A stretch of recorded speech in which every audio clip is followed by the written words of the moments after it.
I think I've crafted a strategy that creates a paradox that cannot be countered in any reasonable capacity. I'm sure there will be attempts, but the ultimate issue is this. I tweeted abolish the ATF. I tweeted abolish the IRS. Which one of those, if any, are my actual opinions? I also tweeted, there was a study saying that, Fauci said something like COVID lockdowns. Or they said something like, we don't know if there's ever going to be an end to the pandemic. And so then I said, okay, then release all the restrictions. There's actual opinions in there. Which one's the real one? I don't know if Tim Pool believes that he's on to something, but he really isn't. All he said is that he lies and he doesn't tell the truth. You're not playing 4D chess where journalists and liberals and the left have to decipher what exactly it is that you believe. Like, what's even the point of that? Other than grifting and bringing people to your platform and doing it all for the gram and doing it all for attention, why should anyone take you seriously if you openly admit that you don't tell the truth about what you believe? You don't even have the courage to stand on your own too for what it is that you do believe. So you're hollow and you stand for nothing. That's essentially what he just said. But he did it in a way that suggested like he's above the fray and he's really, he's smarter than everybody else. No one can figure him out. Like, no, bro, you're just a liar and you're hollow and you stand for nothing. It's really that simple. Maybe you can come to one of my, podcasts and try and figure out how I really feel about things. Do I really want to abolish the ATF? I said abolishing the police is wrong. What's my real opinion? Go ahead and figure it out, journalists. You won't be able to, which means any tweet ever used by any publication from me will be them publishing complete bunk BS because you will not be able to determine which one of my tweets is real.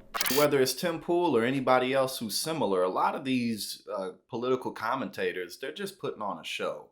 They were former actors. Maybe it didn't work out, so now they're in this space. Because, let's face it, in a lot of ways, streaming and doing content, you're acting. You might be telling the truth, your truth. You might be giving your perspective, but you still got to bring bravado. You still have to put on a show enough for people to want to tune in. You got to be funny, things like that, right?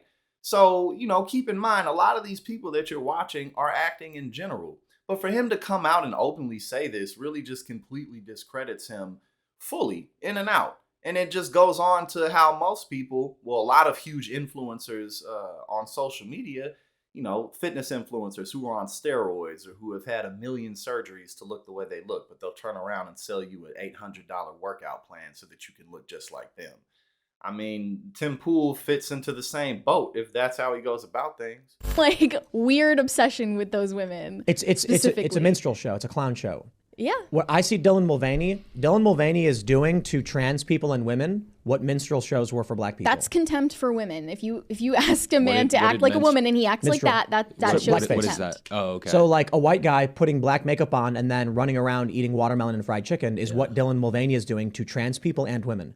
Because like, I know I bring it up a lot, but hiking heels in the forest.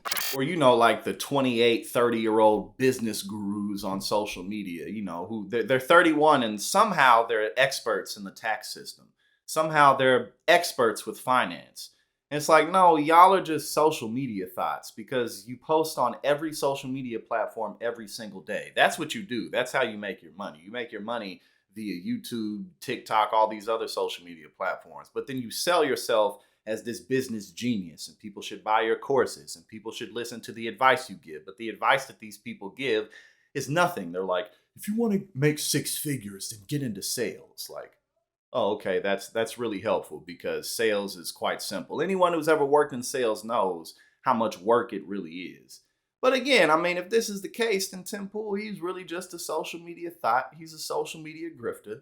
And this is what he does. And he came out and he admitted it himself. It's not like nobody ever thought this before, but hey, it's from the horse's mouth.